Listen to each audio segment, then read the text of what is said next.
up to stop me breaking more windows, but it doesn't make sense to morally condemn people if they can't do other than what they do.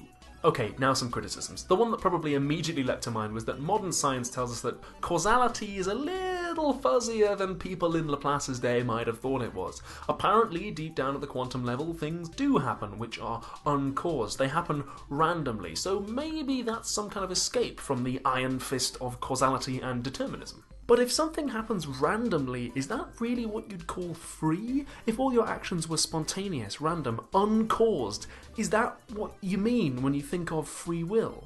Another argument against determinism would be to say that there are more to humans than just what's physical. There's an immaterial mind or a soul which isn't made of matter, and so it isn't really subject to the same causal laws as everything else. This position is called dualism. It was espoused by our old friend René Descartes, and it has a lot of problems which we don't have time to go into, but there is a link in the description to an episode we did on that very topic if you're interested. Kant was the one who originally pointed out that freedom is necessary for morality. He said that causality is a built-in way that we have to view the world, but that the world itself might not really be like that, which is enough to allow for the possibility of freedom. For more on Kant and how his ideas fit together, you can watch this really odd episode where we talk about it, in which the audio quality is not very good, and I have a rocking beard. But one of the most famous criticisms of determinism came from David Hume. Hume said that all this talk about free will and determinism seems very tough, but that's only because this whole time we've been defining free will incorrectly. For Hume, free will doesn't mean doing something that isn't caused in any way, it just means doing what you want to do. And we're fine with saying that what people want to do is generally predictable. For instance, if you have a mate over, then you can probably predict that they're going to want to hang out, maybe watch a movie, maybe have a couple of beers. You can predict that they won't want to do a naked handstand in the street and then nick all your stuff. We're fine with predicting what people want to do. Say you have a choice between salad and cake. Free will just means doing what you want to do. It's not free if you're forced to choose one by a lunch lady with a handgun, but if it's in accordance with your wants and no other agent forces you, then that's just what we mean when we say free will. Now, what you want to do is still determined, and there's still a sense in which you couldn't have done otherwise because your wants are fixed by your upbringing and your societal role, etc, etc, etc. But as we've already established, we are fine with saying that we can predict what people want to do.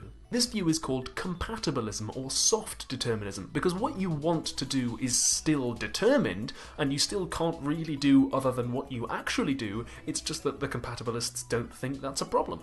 What do you guys think? Do we have free will? Does Hume's definition overcome the moral problem that Kant pointed out? What do we even mean when we say we have free will? Send me your questions, comments, queries and comebacks underneath the video on Facebook, Twitter or by email. Next time we could either stick on the topic of willing and wanting and do what is weakness of will, or we could do we have individual duties to the environment? Subscribe to join the PSTFanz and either leave a like or don't.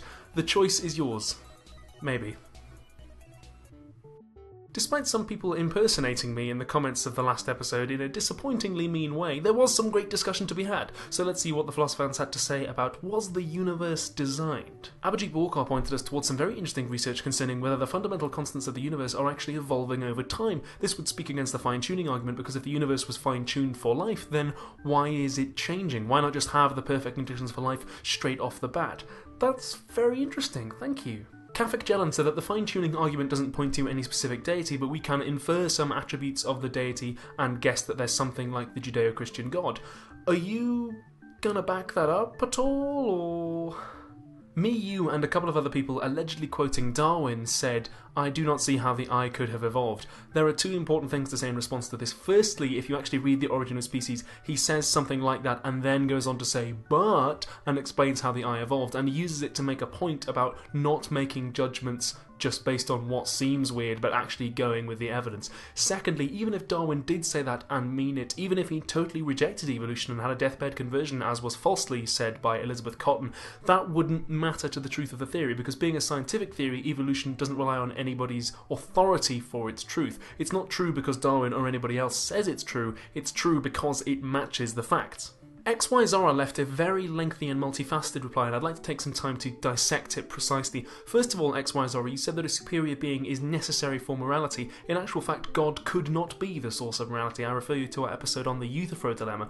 Moreover, if you want to advance that position, you're going to need to say, first of all, that there are moral facts, which a lot of philosophers would deny, and second of all, that those moral facts can't be natural facts about the world. For instance, facts about what is good for humans. If you are going to advance those two meta-ethical positions, then that's fine, but you will need some arguments for it. Secondly, you said that evolution doesn't explain why DNA contains information. Actually, biology does. Different organic molecules have different shapes, so they fit together in different combinations, and certain combinations work and certain combinations don't. When ribosomes synthesize proteins, they don't understand the code. It's just that certain combinations of molecules fit like a jigsaw and certain others don't. There isn't really information in it any more than there's information in one domino telling the next domino to fall over. It's just very complex cause and effect. If you Google protein biosynthesis, you can learn all about it. Thirdly, you said that certain things like brains and microorganisms couldn't have evolved because they're just too complex. I recommend the book Climbing Mount Improbable, which will explain to you exactly how these complex things arise in very, very gradual stages from very, very simple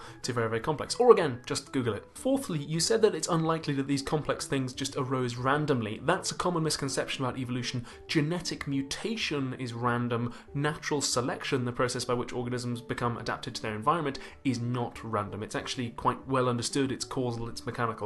Again, Google will tell you more. Fifthly, you said that the brain is the most complex thing in the universe. Actually, the most complex thing in the known universe is my mum's wireless printer, which is so utterly recalcitrant that no one human can operate it successfully without lethal intracranial hemorrhaging. Whew, I swear this used to be a philosophy channel, but we care about the truth, so I hope you won't begrudge me that brief foray into biology. Anyway, Andrew Vandermeer said that the fact that we are the only intelligent beings in the universe shows that God created us specially and prioritizes us and wants to be in a special relationship with us. The technical term for that relationship in Christian theology is communion, by the way. There are two things I need to say in response to this. Firstly, it's very unlikely that we are the most intelligent being in the universe, considering it's so big. If you Google Drake's equation, then that's a little bit controversial, but it might at least be a good place to start learning about what scientists think about the probability of extraterrestrial intelligence.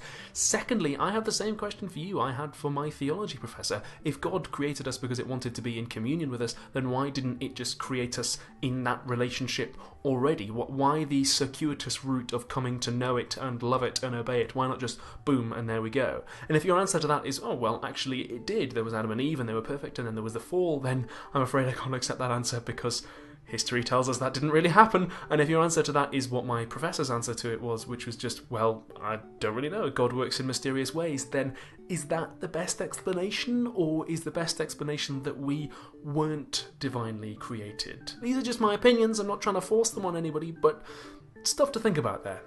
Whew, that is a lot to take in and to think about, and that really is all the time we have this week. Thank you very much for watching, and I will see you in the next episode. Bye!